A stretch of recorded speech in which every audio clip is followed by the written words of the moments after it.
What's up, CrossFit Federal Way? It is Tuesday, and I'm just going to jump straight to the point. Let's talk about what we're getting ourselves into today. So, starting with the same general warm-up that we're using this week. Again, 2 rounds, not for time, of run 400 meters, 30-second plank, 10 push-ups, 10 air squats through that 2 times. Again, not for time. Take your time, get warmed up. If you need anything more after this based on what we're doing or the weight you're using, continue to go until you feel like you're ready. Or do some movements from the workout or something else like that to continue to prime your body. Now, the workout we're getting into today is 3 separate, I want to look at this almost like intervals. These should be pretty quick. The weight is not going to be heavy. This should be go hard and fast. So let's look at the first couplet here. We've got a 21-15-9 rep scheme of backpack push-ups and backpack back squats. We're then going to rest for 3 minutes. And then go into, we're going to double the reps and have it ascending this time, 18, 30, 42 of weighted sit-ups using your backpack or some sort of load. And then backpack floor press. So similar to a bench press, but most of us probably don't have flat benches.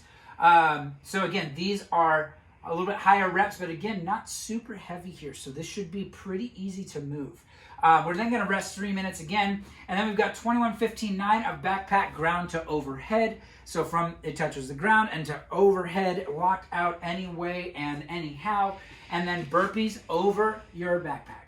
These can be lateral. They don't have to be bar facing. So we've got 3 separate workouts that are 3 separate intervals or pieces or couplets that are here in this workout. Our score today is going to be our total time minus our rest time. So minus that 6 minutes of rest. You're going to take that off of your total time and post your score then. So this is 4 time. This should be, again, hard and fast. Give your body a chance to recover. Hard and fast again. Give your body a chance to recover. And then do it 1 more time. Now let's look at our movement standards. Starting with the first couplet. Bringing back our trusty old backpack. We're going to start off with backpack push-ups. We did these last week as well.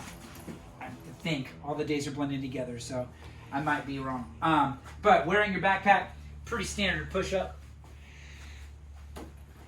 Hands are about shoulder width apart. Chest hits the floor, up to full extension with that load on your back. From there, you're going to stand right up.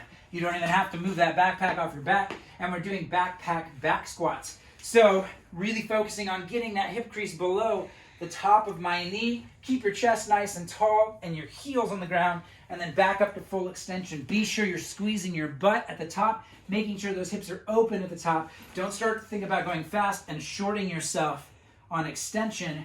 Really make sure those hips are coming through and you're actually locking out. You'll then go to a 3-minute rest, and from here, all of this is going to be done on the floor. We don't actually have to stand back up. So for the second couplet,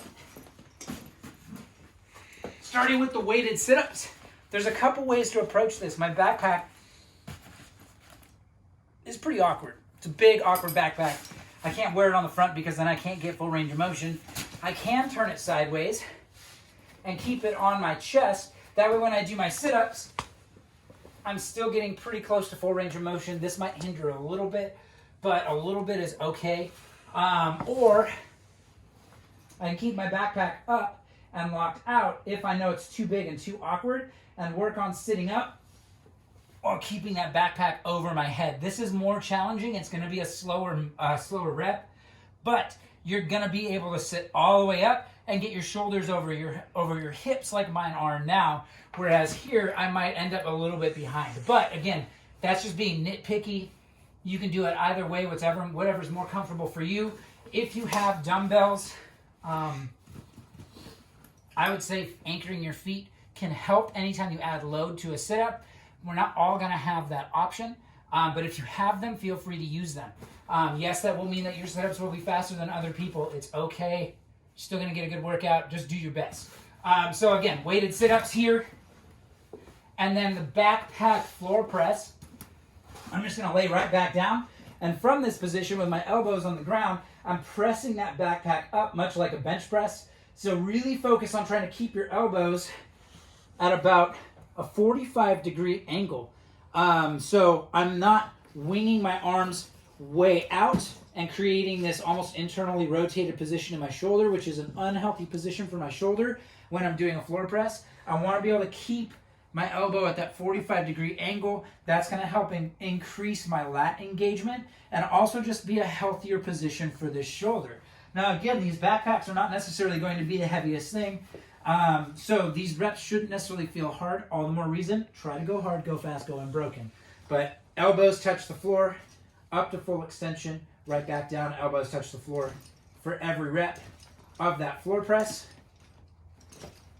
And yeah, so that's the second couplet with the weighted sit-ups and the backpack floor press. The last one is going to be a ground overhead and burpees over your backpack. Making sure I got enough room. So that ground to overhead, my backpack's going to start on the ground. And I'm going to take it from the ground all the way up to extended overhead anyhow, anyway. Now that can be a clean and a jerk. It can be, you know, a muscle clean and a press. It can go straight from the ground all the way overhead, similar to a snatch.